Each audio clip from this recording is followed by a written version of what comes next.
Ihe a réir, furas amach. Graus cliste gan tischkent is ordathe gan smacht. Gur chiesach ma ainm. Le tarna mintine. Go giúnach ma go. Le aspa ma fuistin. Ach, ihe a réir. Furas amach. Gur leisach ma ainm. Le galar an Gaelach. Gur bfile ma linne agus riocht ma heola gur líinte mo héal scrit fehe de loga. Rugus agus tógus le amáníocht ba é sin an seis credibh a bhí a gcuin sa bhaile.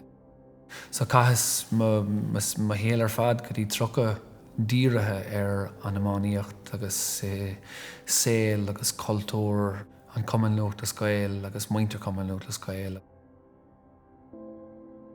Ornta is tócha na scéalta a míon a gcuin faoi rudaí caiith tú céim siar a thógant ó na scéalta sin chun an iarna a eiscint ó taobh muid.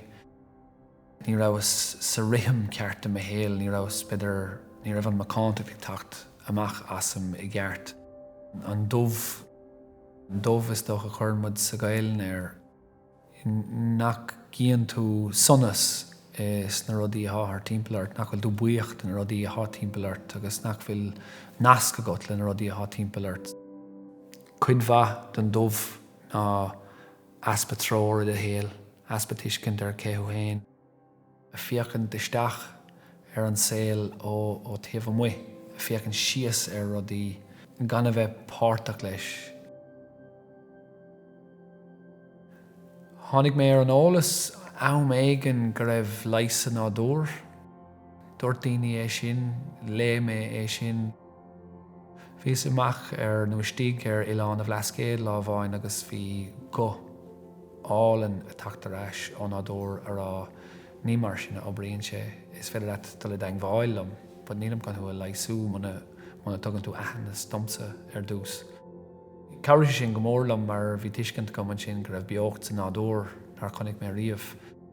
Is ó hin ó bhog mé an seo, bhúil mé le ban an seo agus hitte mar an rá sa counter seo agus dhéanamh mar cinenne chun Díseart a dhéanamh díre ar an tanga agus ar an spéirdáltacht. Is Gaeltacht é carcaigh is áid speisialta carcaigh agus is daoine speisialta iad timpeall agus tháinig mé ar leis sa tanga comma agus ní a bhiscom go raibh sé sin ann na ní a bhiscom go raibh sé sin le fáil ach ba rud iontach é. Le Siobhán is sealgarí iontach é agus creideann si i leis an counter, leis an counter atá th timpeall orin agus tá sí ólach gur féidir lena bheith brahant ar an domhan th timpeall orin. An id is bia, mahas an bia, fear via, rud a hámid beagnach a déanamh darúd ha fear via a méhan agus sa femin aber tá is just cóluch for. Is féidir le just dul amach é a áil, é a chrimú agus é úsáid a cócrocht. Tá mud de géirí a haspáint de roiine go bhfuil sin ann, go bhfuil sé amach ann, ba chaith tú dul amach. I féidir le fannach de stig agus é léamh ar an riomhre, ní aine sin é an bhahastid. San amáníocht dír amaisteach ar an faoin le atá cúig sé a titan in rá leis an gluthe a háid just i súgra. Áthailis, bhí sweatláid áthailis. Ní raibh aine duineh áthailis lomsa agus mé óg. Ní raibh aine a caint ar tú héana glan amach mar sin, glan ad anam amach. Ní raibh an tuiscint sin ann. Ba tá sé ann inis, tuigeann daoine é sin inis gur féidir leat é sin dhéanamh agus tána slite an seo chuna dhéanamh. Mar ornta a fiach an timpeall orm is go súla go bhfuil go greidan daoine scéal an sochaí. Tá ról agam agus caiimé na rudí seo dhéanamh agus tháinig scúine an seo agus tománam an cáin seo, codlíam an seo agus sin na rialacha. A mar sin tómach an rialacha sin riamh. Is cíanmuid go bhfuil leis éirí ann, há daoine óg ar thór níos mó, ní creidann siad an scéal a hiile.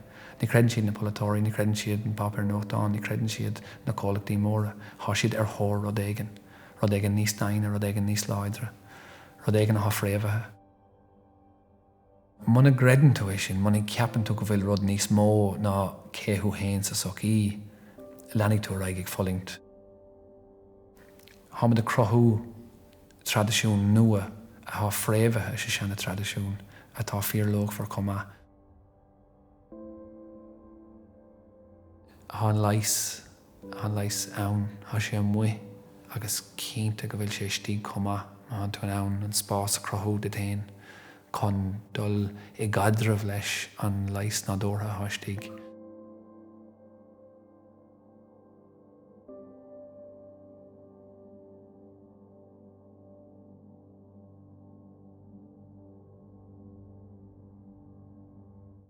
John. Breis. Léir.